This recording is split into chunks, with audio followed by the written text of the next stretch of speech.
Hello, everybody. I'm back. I haven't done a vlog in a while, but I thought I'd make one just in time for Halloween and the political elections. I do plan on voting. The pickings are kind of slim.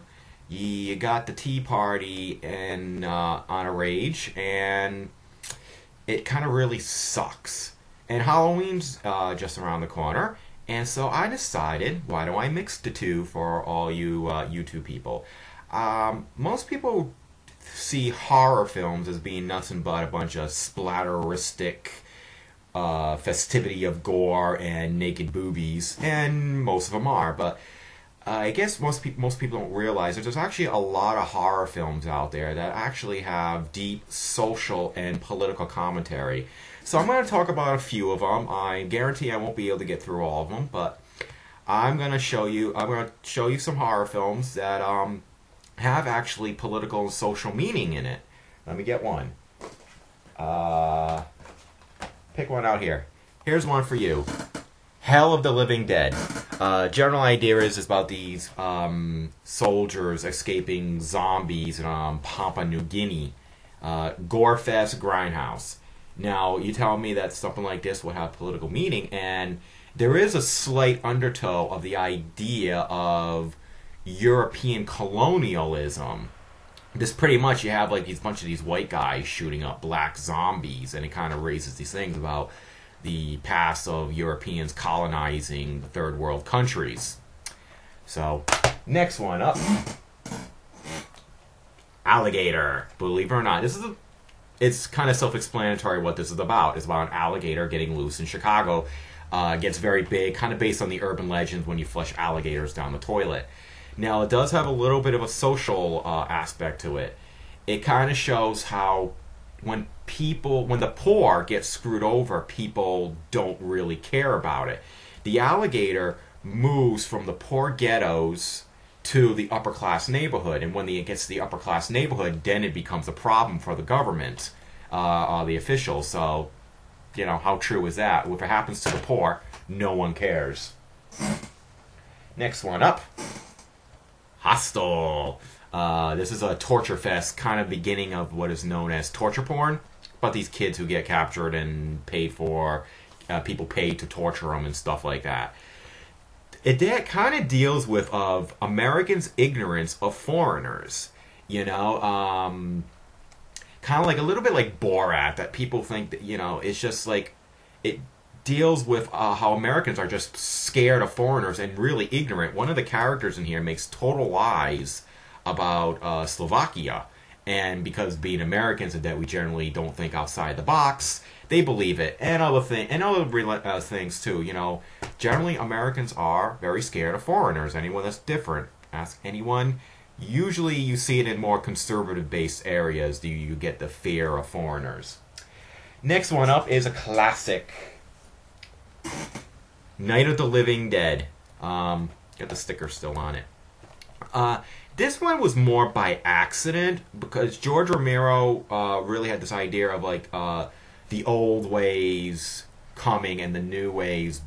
The old ways being destroyed by the new ways of life. You know, this was made back in the 60s. It was a big change, but one of the more accidents that came out is the idea of racial division at the time. Ben, the main black character, towards the end of the movie, is killed by a group of rednecks. You can actually almost see it being sort of like a lynching of the 40s and 50s. So I checked this out. This is an all-time classic. We're going to stick with George Romero, and now we're going to go to Dawn of the Dead. Dawn of the Dead is very filled with social commentary. It mainly deals with consumerism. One of the big ideas, well, the big concept is you have these four people living in a mall, have everything at their hands, they got everything they want, and yet they still miserable. It's kind of like very much like, you know, we can want as much as we want and get as much as we get, but we're still going to be miserable. But it also deals with America's love of violence and guns. Another one, George Romero again. Land of the Dead. Land of the Dead is very anti-Bush and gives a lot of references to the 9/11 attacks. The character of Dennis Hopper is very much like George Bush or Donald Rumsfeld. You agree with us or don't agree with us, and they give a lot of references to like the jihad and terrorists and stuff like that. So ain't one of his best films, but it's been one of the better ones that's coming out recently. So here's another one. Again, this is a surprise. Slumber Party Massacre. This is actually it's a slasher film, obviously. It kind of lives up to its name, Slumber Party, and there's a massacre. You might be thinking, well, where's the social commentary in that? Well, it was written by a feminist, and it really deals with misogynist. Look at the cover right here. Right here. Right here. It's supposed to represent a penis. And towards the end of the movie, this is a spoiler alert, one of the characters cuts it off. Like, she destroys a guy's manhood and it'll come up, female power, powwow. Okay. Now, this is another good one. This is more philosophical, believe it or not. The Killing Gene. It's kind of like a Seven-style thriller, but it kind of deals with about a philosophical idea of what are people, what are we driven? Are we driven by emotion and true love, or are we just driven by biological functions?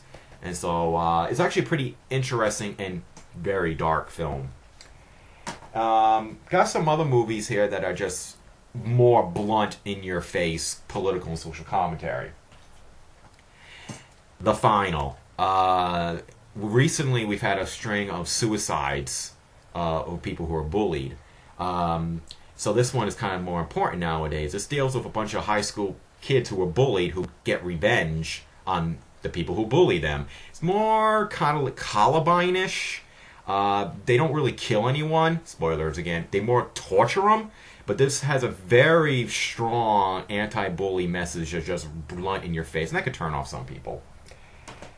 Surprise entry in here. Saw 6. Saw 6 has another blunt, in-your-face political commentary on the healthcare system. It's just in your face. The character of Jigsaw even says that people who decides your health is not the doctors or yourself, it's the health insurance. Kind of makes makes numerous pot shots at the health insurance companies and stuff like that. Now, these are just movies that I own, but there's other ones, too. Back in the 70s, there was another Grindhouse film called Cannibal Holocaust. Very trashy, very explicit, but it deals heavily with the news media. It pretty much says that the news media likes to sensationalize violence, and if they don't have that sensationalized violence, they'll make up their own news. Reminded me of an incident when you had the earthquakes in Chile a while ago, and CNN was like trying to make it like doomsday for Hawaii with these tsunamis. I mean, they were like, oh my god, tsunamis are coming and gonna wipe them all out, and then nothing happens. So kind of clever if you can get by the explicit nudity, violence, and rapes in it. Another one, which I'm surprising I don't have, are David Cronenberg films. The Fly really deals with AIDS and cancer, especially more so with AIDS, because when it came out at the time, it was just at the height of it, and how people lose control of their bodies with AIDS and cancer, their body begins to decay and everything, and how people feel. And another one is a very, very, very bizarre film called Videodrome. Very surreal. Videodrome deals with the notion that our lives are being controlled by technology and the news and, in essence, the internet and stuff like that too, even though it's kind of before that. But it was ahead of its time, and it's truly, truly bizarre. Now, obviously, these are just a few films. It's a short one, but it really deals with the horror films. Even like sleazy ones like Summer Party Massacre do have like these deep hidden meanings relating to social and political ideas. So this Halloween, why don't you rent a couple Saws and Night of the Living Dead, and then go out and use that as a basis for who you're going to vote for a couple days later. So, signing off now. Happy Halloween, and go out and vote.